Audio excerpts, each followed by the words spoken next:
Hello,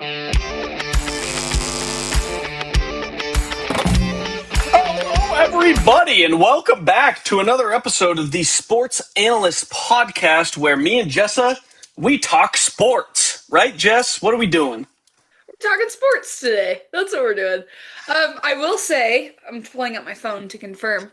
Congratulations to everybody. We made it to under 40 days till college football returns. We're at 39 until we kick off in Ireland. So, which I think is less than 6 weeks now. We're officially like in the 5 weeks, X amount of days. So only 5 Saturdays without football. Mm-hmm. That is actually, the lower the number of things you say, the more I like it. So 5, I'm going to go with 5. We're 5 weeks, 5 things just 5 things away. Yeah, exactly. That makes me feel nicer. But before that, just we have so much to unpack. And no, we're not going to be talking about the Odyssey yet. But we have to talk about all this junk that's going on. We got SEC stuff. We got the Senate, or the American politics, which we love, is talking about protecting college sports. Is that actually what they're trying to do? I don't know. And then we got a little bit of BYU stuff at the end of the episode. So, Jess, let's jump into it. I need you to explain the Protect College Sports Act to me like I'm 5, because not going to lie, I'm not on social media. I don't see all the tweets and the dumb downs and the like, this means that and this means that. Give me the whole rundown. There's lots. So there's a couple things and reasons why it hit my timeline this morning. Number one, and we'll get into this, but it's SEC Media Days right now. And Greg Sankey is on his Sank. He's doing his yearly campaign for a couple of outrageous things. And with that too, there's a compromise I'll probably get to that deals with the Protect College Sports Act. And also, with the Protect College Sports Act, just at a high level, it's a bill, I think, that is before Congress at this time. And it basically is trying to introduce more governance to the sport and basically allow the NCAA to enforce its own rules. Because as we have seen, Brendan Sorsby, Trinidad Chambliss, they can't. Jared, you question? I have a question. Do we trust the NCAA to have this kind of power? That's a great question. And I think what everybody is kind of arrived to at this point is if they don't have it, who does? And we are not prepared to give it to anybody else at this moment. Gotcha. They're the only option. They are Chancellor Palpatine. He is the guy because there's no one else. Because Chancellor Valorum is corrupt. Yep. And you get into the problems are bubbling over on the football side and a little bit on the basketball side. But we forget that there's a lot of other sports that the NCAA actually does an okay job governing because they don't make a ton of money. It's all about the student athlete, But basketball and especially football have reached a level that it's insane right now. Yeah. So that being said, this is before Congress, and I found this out. Midterms are coming up for I believe it's Ted Cruz and then one other representative. And so if we don't get a vote on this in the next couple weeks to actually make some of these changes, we likely won't won't even revisit it because of, how slow everything moves until next year. So that's why we're talking about it today, because we have updates and there's lots of momentum around it at this very moment. And we're on the clock. We're on the clock. That's exactly right. So, a couple things that this bill proposes at this moment. So I'm going to walk through how things work right now and what the Protect College Sports Act would change. Okay, good way. I like it. The first one, do you know what an antitrust law is? Yes, I do. I do, actually. I know this one. I learned this morning, so you tell your definition. Go. So, as I understand it, little me peon, civilized, little civilian that doesn't have any power in this country. Antitrust means that it's like anti-monopoly, kind of, right? That, you can't have one thing have total power over something. So, that is what a trust is that. And so antitrust laws prevent that from happening. So, as I understand it, the NFL has antitrust exemption, which means that they can cap player salaries and they can like force players to not just move jobs whenever they want, right? And they can inflict all these rules that like in a normal workplace absolutely would not fly because they have been given the antitrust exemption. And so the NCAA is kind of looking for that as well, right? So that they can make these sweeping changes over where players can go and when and how much they can go and when they have to stop playing, that kind of thing.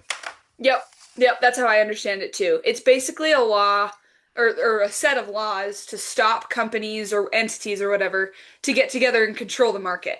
But so we don't have that right now in college football, and we see the results of that. Like, there is no control of the market. It's Wild West. An 18-year-old can go to Texas and have 7 boosters come at him all at once and make $10 million, and then he can decide, I'm going to take this $10 million, and then I'm actually going to go transfer to Oregon. And Oregon's going to give me another $10 million. And so Quinn Ewers, right?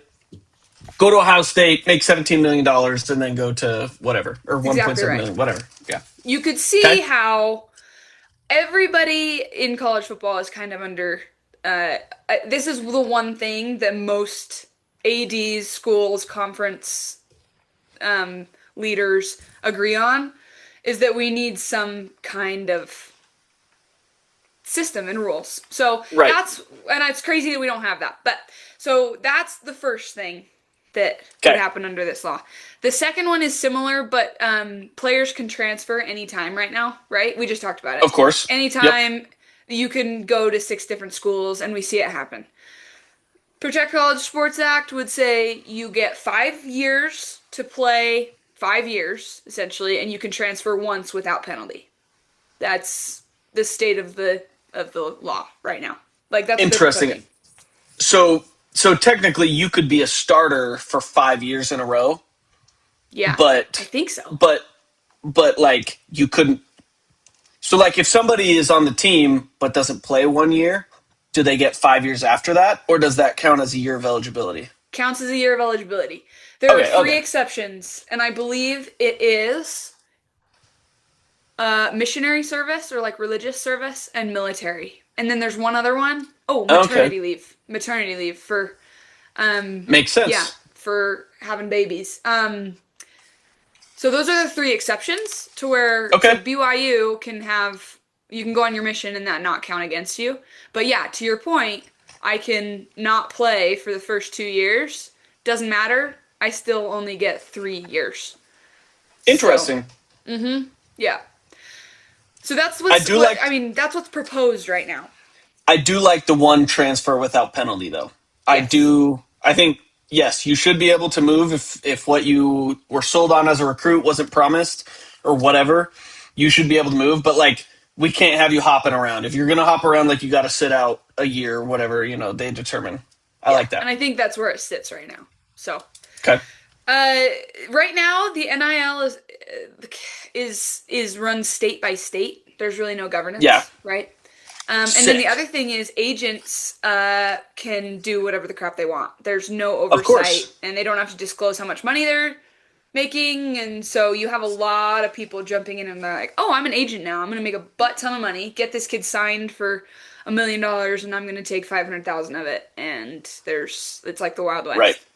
So, there would be one national NIL standard, whatever that looks like and whatever that means, and then agents can only take up to 5% of any type of commission. And then there would be a couple other rules, but that's also what is being proposed. I think thumbs up for this. I agree. I like this one. Yep. The next one's interesting. Media rights. Currently, each conference makes their own media rights deals. Right? Yep. And sells their own deals. So the SEC and Big Ten in these giant markets, right? You ask, like, how is Rutgers, like, in the Big Ten? Like, what in the world? They're not even, like, how are these non-competitive schools? Well, look at where they're located, right? markets, population, like they draw the most viewers. And so obviously the teams that are in the biggest markets, like you wonder why UCLA and USC went to the Big Ten. Guys, it has something to do with the football, but largely the Big Ten just tapped the LA market. Yep. Like They own the West Coast now. it's exactly right. So that's how it works right now. So smaller leagues don't obviously get a very smaller portion of whatever is left over, essentially, Yep. is what these other conferences get. This is an interesting one, and the SEC and the Big Ten are not liking this one. Oh, But of course. it would be similar to how the NFL works, where it's a joint, all 130 FBS teams can pool and jointly sell their media rights deals. I don't 100% know what that means. All I know is that the distribution of revenue would be more evenly split. Do you know how it works in the NFL? So in the NFL, all teams, there's no, like, the NFL sells the media rights to Fox, CBS, ESPN, Amazon Prime, Netflix, blah, blah, blah, blah, blah, right? And all that money is split evenly between all of the 32 teams. And it's a butt frick ton of money, and that's like mostly the money that is used to pay for players' salaries. Because your Jacksonville Jaguars aren't going to be making enough money to pay for Trevor Lawrence's contract, let alone the entire team. Yeah. Okay. Oh man, and see, from just a purely unemotional like business sense, the SEC and the Big Ten would be idiots to agree to that, right? Exactly. Exactly. Because they would be giving up power. They would be Yeah. giving up power and money. And that's all we care about in this country. So why on earth would you do something for the good of the sport if it hurts your pocketbook? That's exactly right. It sucks that the college football is the use case here because the business problems actually make sense to me. And I hate that we're introducing this to college football, to the brand, and that sucks. Yeah. Ah, man. Okay, the fifth thing, and the SEC and the Big Ten really don't like this either for purely your PowerPoint, which the point you made about them losing power. There's explicit language in the Protect College Sports Act that prohibits any super league. So the SEC and the Big Ten can't come together and say we're going to create our own league, and this is the Super League, and we're going to be very exclusive and very picky about which teams and which markets we allow. And the compromise that hit my timeline this morning was that starting at a certain date, whether it be at the end of 2026, end of 2027, leagues are capped at 19 teams. Which, you want to get political? You're like, why 19? Well, Interesting it was number. supposed 20, and then they were like, no, that's too many. So they came down to 19, which means the SEC and the Big Ten have room for one more team. Which means Utah to the Big Ten. which means there will be, I mean, it would likely be Notre Dame, like if we're being real. If I expect that this to change. But the interesting thing is, so they'd cap at 19, and then after conferences are kind of set, if you wanted to change super conferences, is what they would call, well, power conferences. So if you wanted to go from the SEC to the ACC, or vice versa, you would have to be independent for a year. So, interesting. Yeah, so you'd lose out on a lot of revenue. So it's like when Texas made the move from the Big 12 to the SEC, they would have had to be independent for a year and come up with their own schedule, tackle that, how that is, and then go to the new power conference. Not 100% sure around the strategy, but I think they're just trying to find some kind of compromise so they can move forward with the bill, to be honest. Yeah, very interesting. I have lots of questions that we don't really need to answer because we are not experts. I still think the best way to go about this, my fingers, what's going on in Utah, what's going on in Europe, soccer leagues, promotion, relegation. You can have your Super League. You can do it. You can have the Big Ten and the SEC make their own Super League. But guess what? Promotion, relegation, right? If the bottom, your Rutgers, your Vanderbilts, your Northwesterns, see ya. We're bringing up BYU. We're bringing up Texas Tech. We're bringing up whoever, right? And let the teams play it out. So, I see what they're trying to do with the Super League, breakaway, right? But I think in the air of compromise, you're going to have to build something in to cater to the SEC and the Big Ten because they're going to be so sad about losing money. And like not having 6 different houses that Sankey can spend, each weekend and in each state around his little nation he's building. I think you need to build it in and be like, we can give you a Super League, and the teams in the Super League are going to make more money than the teams in the second division. But you have to be able to move between leagues in order to give everybody a fair shot. If you really are better than everybody, like you say you are, then you'll just beat everybody all the time and you'll never leave the Super League. But like, what's wrong with doing a Division 1 of 50 teams and a Division 2 of 68 teams or whatever the number is, or a Division 2 and a Division 3 of 40 teams each? Like, I like that. I think that's a compromise, and it lets the Big Ten and the SEC maintain their power-hungry, money control, psyche in their own little heads. But it also gives the rest of the country and the sport the opportunity to be like, hey, one day you could be playing in the Premier League. Like Wrexham, they made their way up 6 divisions, and they have a chance to play in the Premier League next year. I like that. That's never going to happen, but under this bill, it's possible, technically. Yeah, we've seen this before. That's way too logical. That's way too logical, Jared. That's not going to pass. My bad. And legitimately, like, I think about it, and I think about the first thing that would get in the way is, like, which conference would start as the Premier League, right? Right? It's like Tony Petitti or Greg Sankey, one of you guys is going to have to take second place, and neither of them are going to. Nope. So it's the problem is the conference, the freaking entity is these conferences have grown too powerful, right? And there's this kind of leads me to what is the final point, and this is what I learned in my research. The SEC, and this is the other interesting thing that I think that is making the most headlines. Greg Sankey says, hey, if we don't get some concessions, like if for example, we've already talked about it, they don't like pooling the media rights. They want the antitrust exemption. Good. They don't like the Super League language. So stuff we like that. What gives us power. We don't like what gives other people power. That's exactly right. And so what he's saying is, fine, we'll just leave. That's fine. And honestly, like, they do have the media and the markets to make their own league. Would it be sustainable? I don't know. I haven't looked into that. But here's the deal. They're saying, like, we will leave, the SEC will secede, and we'll go do our own thing. Where have I seen that before? Give us exactly. My goodness. Doug was right. We should have just burned the South when we had the chance. But here's the deal, though. This is what I've learned. And this might be obvious to a lot of people. That's just leverage. That's literally all he's doing. He's making a bet that the NCAA in college football needs the SEC more than the SEC needs the NCAA, right? He's not actually planning on doing it. He's threatening it, and he's holding the sport hostage, quite literally. This can't move forward until he gets what he wants. Yep. So, and he's making a bet right now. I guarantee, I would put money on them sitting in a room and having the conversation. Are they going to call our bluff?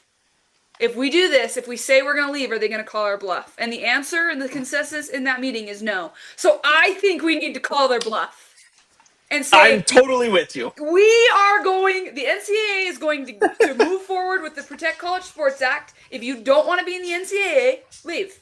That's totally fine. We're good. Yep.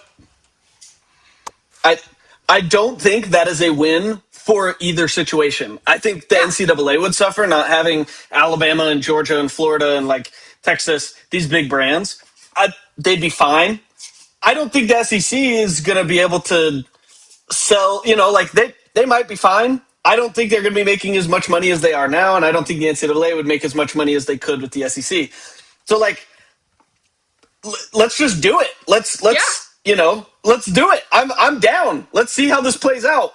And you know what? As a BYU fan, I could not care less if the SEC is in the NCAA or not. I do not care. If we don't play Mississippi State or Missouri like once every decade and a half, I would not notice. How are those ADs? How are they gonna?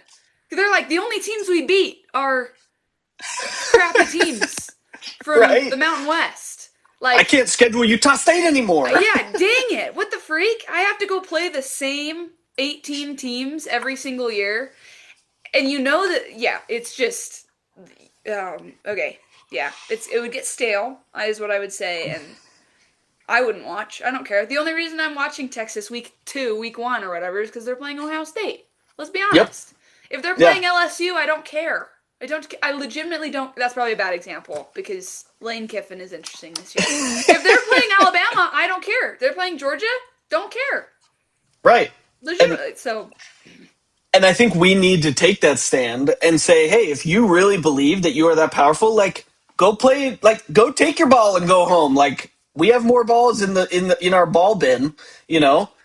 Go away. Go play with your friends from the rich neighborhood. Let us play out here on the field together. Like, that's fine. We won't miss you. And a curious part of me too, like, wants to see that from a pure, like, would that even work perspective? Because, like, how many teams are in the Premier League? Like 20, right? And how many are in the SEC right now? 16? So, like, you know, say they add, like, Florida State, Miami, and Clemson, and then breakaway and blah, blah, blah, right? Is that even going to work if you just have, like, one section of the country, you know, that's involved in your sport, and it's so different from what it was? I would love to see if fans in the South would even gravitate towards that, you know? Would they... I don't know how they would, like, get off anymore because they're not putting everyone else around them down anymore, you know? They're not, like... They would have nobody to bully. It's like the bullies all go forming a bully squad, and they're like, wait, we can't beat anybody up anymore because... You know, would they just infighting? I don't know. Like, I'm very curious to see this actually happen. So let's make it happen. Do it, Greg. Come on. Yeah, I think we call their bluff and we say we're moving forward with or without you. That's fine. You can sue us. For what? I don't know. But I think that's what we do. But that's the update on what's going down with SEC Media Days, up to their usual tricks, and the Protect College Sports Act. So we'll see what happens. Hopefully we hear an update about it in the next few weeks.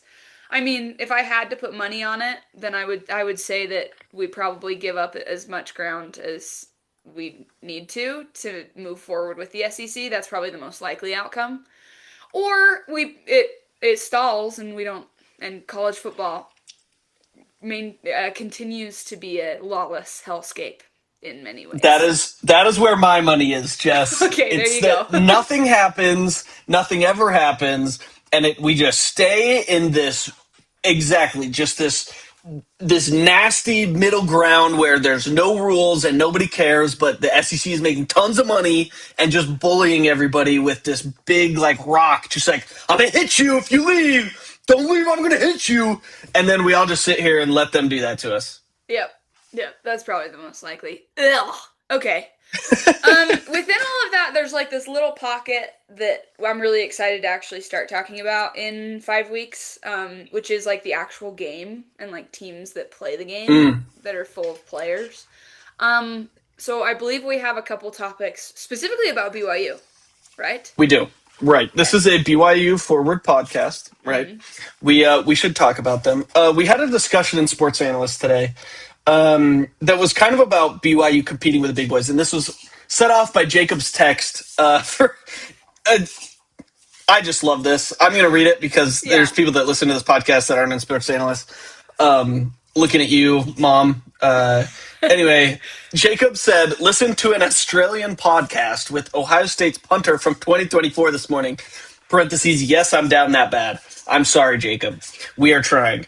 And he said, if you were anything later than 30 minutes early to practice or training that started at 6:30 a.m. at Ohio State, you and your entire position group, including coaches, had to do dawn patrol on Saturdays where you clean the weight room at 6 a.m.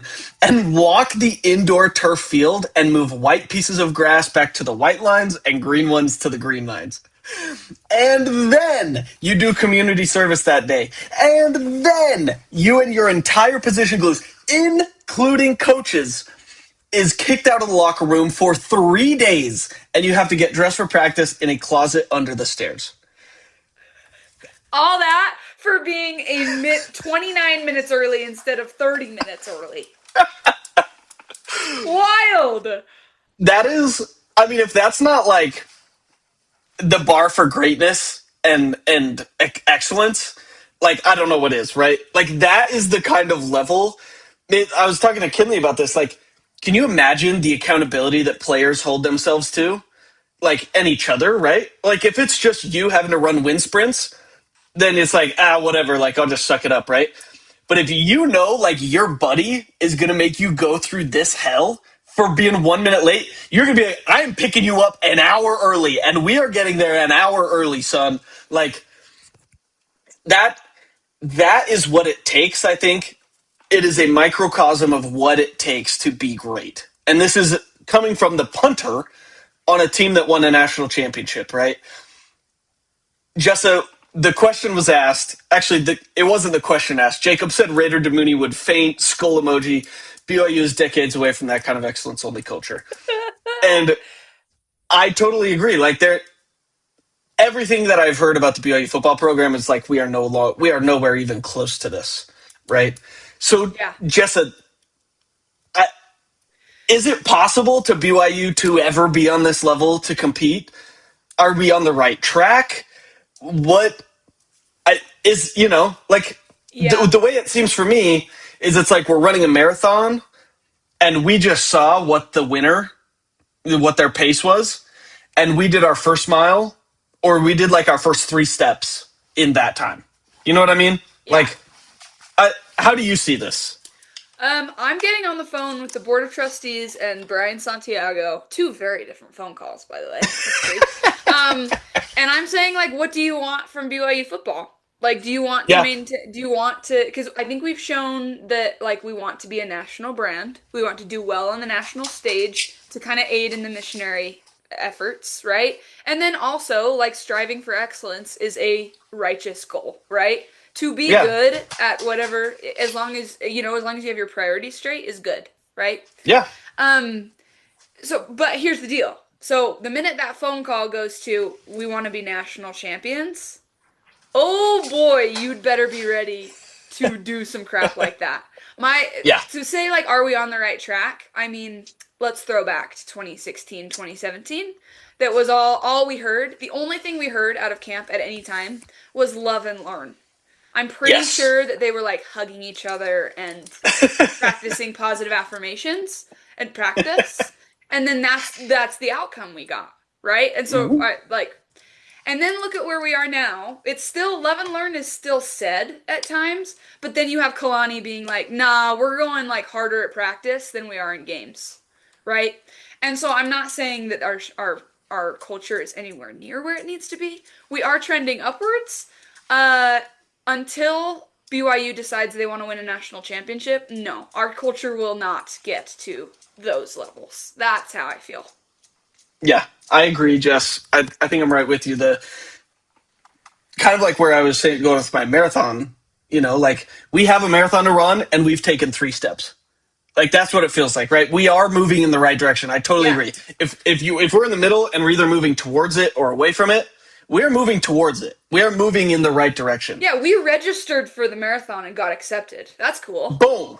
There we go. We have our little bib, right? Yes, we have our bib. We got our shoes. We, we're fresh. We lathered up with the anti-chafe cream, and we're ready to go. And we've taken 3 steps. Now, your topic about whether or not this is BYU's goal, I think, is a very interesting one. I think everything that BYU has ever done in sports, like, leads to we want to be a name people recognize, and that's it, right? Like, that's kind of what it is. It's like, we don't want to be a laughingstock. We want to be Walmart, Notre Dame. We want to be the solid middle of the B tier that people are like, oh yeah, BYU, like, I know BYU because I watched them in that one game, or they won that one bowl game, or they were really good that one year. I don't think anything BYU has done yet is alluding to these grander goals. Now, I will say, recent past, I would say there has been little things like that, like keeping Kalani around, right? Going to a Big 12 championship game and getting our asses kicked. But we were there, right? And Kalani has said we want to be there every year and like we want to get back there. It's like, I don't know. It just feels like baby steps to me. I don't think BYU will ever compete at a national scale, which I hate to say, and it's very pessimistic. But like, if we're all being honest here, that's like not in the cards right now. Now, if we keep taking steps like this, like, hey, we extended Kalani and kept him out of the better team's hands, that means we're not a farm school. That doesn't mean you're a national championship contender. That doesn't mean you ever will be a national championship contender. Freaking before Pat Fitzgerald got kicked out for like hazing, Northwestern kept him around, and kept him out of the hands of other suitors like Nebraska. So like, just because you do certain things doesn't mean that you're committed to competing at that level. It's stuff like this with the Ohio State story of, no, we are instilling a culture that is excellence or die. Like, you get kicked out if you are not doing your best. And that is what we do here. And I don't know if BYU has that cutthroat mentality to kind of bump the level from B grade to upper B grade or bottom A grade. Does that make sense? Yeah, and I think it's a dose of reality that a lot of like online message board BYU fans need. And it's not saying that we don't want that, and it's not saying that we're not real fans, okay? We're BYU fans is what we are, okay? And some of us are Ohio State fans, but like, we've got to be real here. And to your point too, like Ohio State, that's a culture that's been built decades on decades on decades of having the same goal. Let's be real. Like, in this new age of college football, those programs that have built decades on decades on decades of working like that are, and I think this is the differentiator, is they're in contention every single year by simply checking all of the boxes in their program, right? Like, that's what it is. And so I think BYU could, like, pull a Miami and go on a run, But do they have the infrastructure and the commitment and the resources to do it year over year over year? No. That's the 3 steps. Absolutely not. ... right now. Yeah. And I think that's how we need to couch this, right? Is that as of right now, this is out of our league. It's like, I use the soccer analogy in Sports Analysts today of like, this is like U.S. soccer. We beat Paraguay 4-1 and we're like, oh my gosh, we're going to do it. And then it's like, settle down, bub. Like, Belgium comes in there, plays their backups, and beats you 4-1. And it's like, it reminds me of like when we beat Texas in 2014, or when we beat Nebraska in 2015, or when we beat Tennessee in 2019. And it's like, look at us, we're here. Finished like 8-4, like, you're like, no, it actually was just that team was bad, Yep. And then I think BYU is a step above that, but there's just so much further to go till we get to the top. And like, you were talking about Ohio State with decades and decades and decades.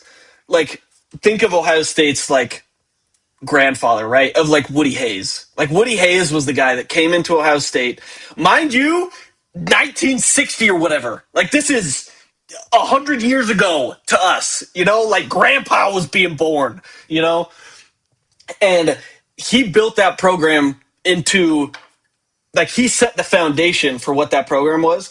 And they've had 80 years or 60 years to build upon that and instill that same culture. If we look at Lavelle as that, like, we're 20 years or 30 or 40 years. Like, we have another 30 or 40 years, to go, assuming that everything was just kept going. But I don't know if we could say the 2010s were exactly building upon Lavelle's success. Not consistently. No, right? Independence? And so that's... Independence? No. Right, so I think we are just... I'm not saying this will never happen, but I am saying we are there's a very long way to go, and we're not there yet. And that's okay. Like, let's just win a Big 12. I think winning the Big 12 is completely within our grasp. Let's just not set our expectations that we're going to win a national championship by the time me and you like have little kids running around. You know what I mean? Yep. And to be honest, and this is the last thing I'll say before we move on to our next topic, is BYU has a better history and a better past than I'd say maybe 85% of college football programs. So yes. That should tell you the gap between contenders every single year and guys who are hoping to catch one year. You know, I feel like we're like, oh, BYU's not a big dog. BYU still has a solid history. So I'll say that. And we need to celebrate what we are and not punish ourselves for what we're not. It's the whole Taysom Hill analogy, right? Mm-hmm. You can't punish or you can't criticize Taysom Hill for not being a pocket passer because that's not who he is. Yeah. He is a dual threat running quarter. He's a running back that plays quarterback, and we need to celebrate him for that. We need to celebrate BYU for just being like a good team. Yep. Okay, Jared, do you have 5 minutes for a commercial break? And then, we'll do a 30-second commercial break, and then we'll start a new free Zoom because I really want to talk about our last topic. We do. We have a very interesting topic. So yes, let's take a little break, time out. We'll come back, talk about this next topic, which I'm very excited to hear your thoughts on. Perfect. Okay. See you all in a minute.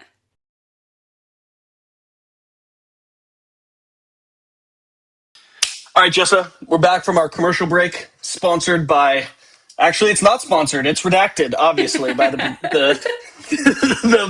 buzz or the fuzz. So, anyway, we need to talk something positive about BYU because we just hammered BYU for 8 minutes about how we're never going to win a national championship again. We have won one. Let's not forget. Yeah. We're not going to win another national championship. Not the next 20 years. We've decided. Not the next 20 years. Yeah. Our kids will be grandfathered. Let's just say by the time we win our next championship, that will happen. We're just going to be grandparents. Let's just couch it that way. All right. Let's talk this season. Jess, I have a very important question to you. So I listen to BYU Sports Nation and Spencer and Jared. They're goobers, but I love them. And they have good talking points sometimes. They were talking about the most important game on BYU football's calendar. And I would like to ask you this question, Jessa. Which game is BYU's most important? Which is the most must-win game? And I have some thoughts, and I want to hear your thoughts. I think it's between two teams, two games, but let's hear it. I think you have this question too, but like, most important in what way? Because there's two different currencies that we're weighing here. How do you understand it? Okay, so the most important game for BYU football, and this is good timing for us asking this, in just high level, if you look at the program and the history of the program and this season, how that plays into BYU's brand as a whole. The correct answer with that in mind is Notre Dame. Because if you've seen Notre Dame's schedule, they're going to come in at 6-0. Like I heard today in a podcast, it's crazy the amount of content that I consume on a given as I'm saying this. Notre Dame could very well come in top team in the nation. Like they could be number one in the That's scary, but it's true. Right? It could be. I think they come in at least top 5. Like, I'd put money on that right now. At very least. They might be number 2 or 1 or 3. Yeah. Yep. I mean, and think about the expectations set for BYU. Some are calling us the best team in the Big 12 before we've even taken the field yet, which you can throw up about later. So it could be a top 10 matchup at LaVell Edwards Stadium with a playoff berth on the line. Yep. That's like no-brainer. It's Notre Dame is the most important game of the year. The other currency would be the emotional, the just being a BYU fan, and in that sense, it's Utah. Duh. Those are my thoughts. What are your thoughts? Okay, Jessa, I am in the middle. Okay, because I totally understand. There's the emotion part, and although the emotions want us to beat Notre Dame, like, nearly as bad, like, I see Notre Dame, and I hate Notre Dame with a fiery, burning passion, but I hate Utah with a fiery, burning passion that is more. And so I totally get the emotion part. I also get the part of like, where's this program? What is the next step? The next step is beating a big dog. And we don't know if we're going to be able to play a big dog at the end of the season. This is going to be our chance, right? Playing Notre Dame at home. Like, when is there going to be a better chance to beat a global superpower, national superpower in Notre Dame, right? To beat the Catholic Church. Exactly. I'm just kidding. Keep going. However, I will deposit in the bank of conversation a third lens through which to view this question. And it is through the lens of, where does BYU want to go this year? Yeah. We want to go to the playoff. Is that right? Would we both agree that is what we want, right? Yes. Now, if you were to choose beating BYU, we do that all the time, beating Notre Dame or beating Utah, I would argue that if you were going to win only one of those games, I think I would rather win the Utah game. And here is my reasoning. Yes, Notre Dame is a great win. Utah win is the hardest Big 12 game on our schedule as we see it right now. BYU making the Big 12 championship game is, in my mind, the biggest thing that BYU needs to do, besides winning the Big 12 championship game, which would guarantee them a spot. That is the biggest thing that you can do. If you are a team that is in the Big 12 and not in the Big 12 championship game, I'm sorry, you're not getting into the playoff. I don't care who you are. With the powers that be, the College Football Playoff Invitational Committee as it is, there's no way in hell they're going to invite a team from the Big 12 to the playoff that was not in the championship game. Beating Notre Dame is great, gets you clout. It does not have anything to do with you making or winning the Big 12, and so that's why I would argue we need to beat Utah, because if you beat Utah, I feel amazing about us making the Big 12 championship game, which gives you a 50-50 shot at winning it and going to the playoff, and it also gives you a better shot of making it as another large team. To that, Jessa, you say what? It shifts my perspective, because I have been looking at Notre Dame and Utah, the losses to either of them, as equally weighted, like when you compare them to each other. Mm-hmm. And I'm with you. I don't think, if the goal, I don't think you can compare them like as equal. Yeah. If the goal is to make the playoffs, you have a great point with the Big 12 resume. And a conference loss is going to look worse than a non-conference loss most times, right? Especially if they're two good teams. And again, can't compare Notre Dame and Utah, but they are the two best teams on our schedule. Yes. It makes me think, this is my thought, it makes me think which loss, when the committee of humans who don't watch football are looking at our resume on paper and looking at the logos that we beat and we lost. I think Notre Dame is one of those coveted SEC quality losses, whereas a loss to Utah and a win against Notre Dame, let's say we beat Notre Dame, but we drop to Utah and we drop to Arizona State or something, right? Like, I don't know that we get in the playoff. But you lose to Notre Dame, and then you drop one silly game, like, let's say, because it's BYU, so we probably will. We lose in the Big 12 championship, right? That resume looks a heck of a lot better than dropping a game. Okay, so from the quality of loss, that makes me feel a lot better. I'm kind of on your side now. Right? As far as getting in the playoff goes, we're just thinking like the committee here, okay? Yes, exactly. And it's hard to say who I would rather beat, because I don't want to lose to Utah, but a win over Notre Dame would make me happier than a win over, like, this year. That's crazy to say, but like, a win over Notre Dame would make me more happy than a win over Utah. I would be more relieved with a win over Utah, right? Because I don't have to suffer the pain of that. Now, obviously, the pain of losing to Utah is the greatest pain that a human can endure. Like, what did AJ say last year, that like giving birth is not as bad as to losing to Utah or something? We need to re-dig up that quote, because that was incredible. I was crying laughing. So yeah, I think it's a great conversation, Jess. I don't really know, like, The right answer is that Utah sucks, and we don't even have to have this conversation. Yeah. And it's like, oh, glad we beat Notre Dame because they were the only good team we played all year. Like, that. Hopefully, that's the way we look at it. But I agree with you, right? Say we go, 11-2 again, like we did last year, and lose in the Big 12 championship game. If those two losses are both Big 12 teams, a win over Notre Dame is not going to erase the fact that you lost to two Big 12 teams in the committee's mind. But if you lost to Notre Dame and then lost in your conference championship game, it still doesn't look good, but I think it looks better than the other, right? I mean, look at Miami. Miami was in that exact spot. They dropped 2 ACC games, but they beat Notre Dame, right? And they barely got in the playoffs. Barely. Yep. And they're Miami. You think And BYU let's be is going to honest, get the benefit of the doubt that Miami exactly. got? Absolutely not. Absolutely And let's be honest, that was a committee throwing a bone to the ACC. We all know True. it, okay? We all know it. Let's just say it. True.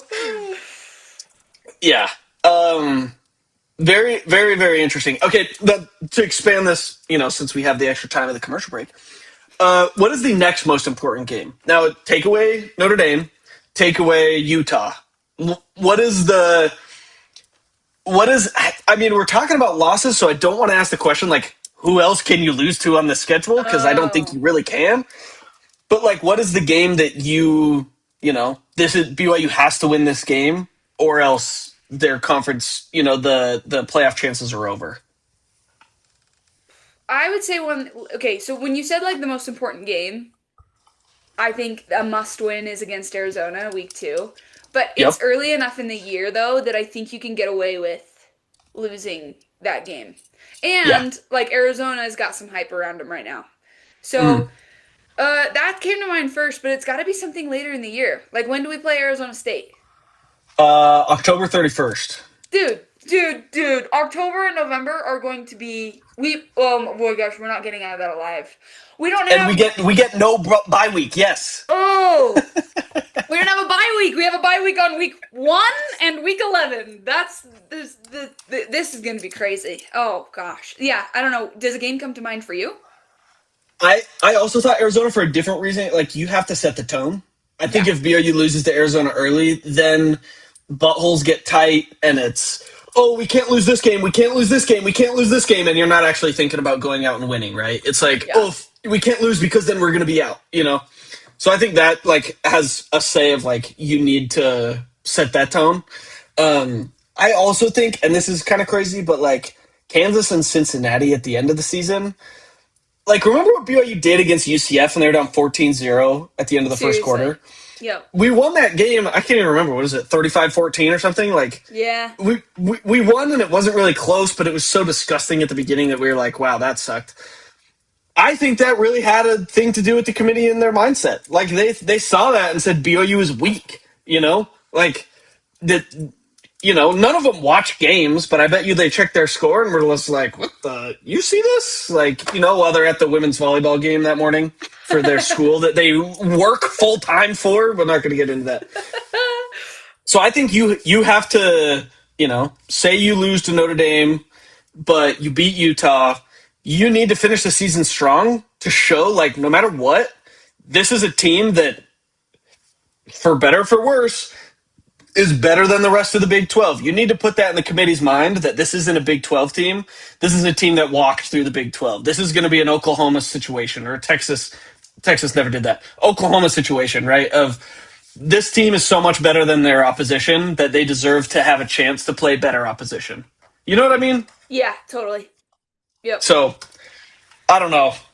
I don't know either. And I honestly have been thinking about, like, the Notre Dame Utah losses as, like, mutually exclusive. Like, you have to win one of those to get it into the playoff. Like, do you? Do you have to? You probably do. You probably I think so too. You got to split one of those games. But here's the other thing, though. And to your point of, like, finishing the league strong too, is, like, you've got to win one of those games, and then you've got to finish. You've got to beat everybody else, right? Win the game you're supposed to win, and then win one that you're not supposed to, right? Or that there's a small chance that you do. I just had, like, this sickening feeling wash over me where I'm like, wait until week 6 when we're 4-2 and playoffs aren't even a question anymore. And, like, We're not even thinking about it, So let's just enjoy this hypothetical while we have it, because we know it could go south very, very, very, very, very quickly. Yes, I 100% agree. You look at the schedule, you play Notre Dame, and then you go to UCF. You play Utah, and then you get Baylor at home. We could lose, if we lose to Notre Dame, we're losing at UCF. Come on. If we lose to Utah, we are losing at home to DJ Lagway and his glass body. This is, but again, to your point, we could be 4-2 coming in Notre Dame game, and they could be ranked number 1 in the country, and BYU would beat them. Yeah, and then we'd be like, wow, what a season. This is the biggest waste of this is the most exciting waste of a season we've ever had. Yes. We beat Notre Dame and could do nothing with it because we lost at Colorado State and to Iowa State. Yep. Oh, believe me, I have that Colorado State game circled on my calendar, man. Oh, they got Jim Mora from UConn over there. So, program. He made a bowl game. He made a couple of bowl games with UConn. So, so that's terrifying. So we'll see what happens. I think that I love that conversation right now. Yes. And if I'm stressed about it now, just imagine 10 weeks from now. It's going to be great, dude. That bye week is going to be the worst bye week of all time. Not only is it freaking week 4 or whatever, but it is. There's going to be nothing to do except for stress and worry. So, sick. We love that. Cool. Let us know your thoughts in the comments below. All of you, I know all of our hundreds of thousands of listeners and watchers are just still tuning in, to minute 58 or whatever. Let us know what you think on this conversation. I don't know all the conversations, but I want to hear what everybody thinks of the most important game, because I'm sure we're going to get some that are hardcore, have to beat Utah, I don't care.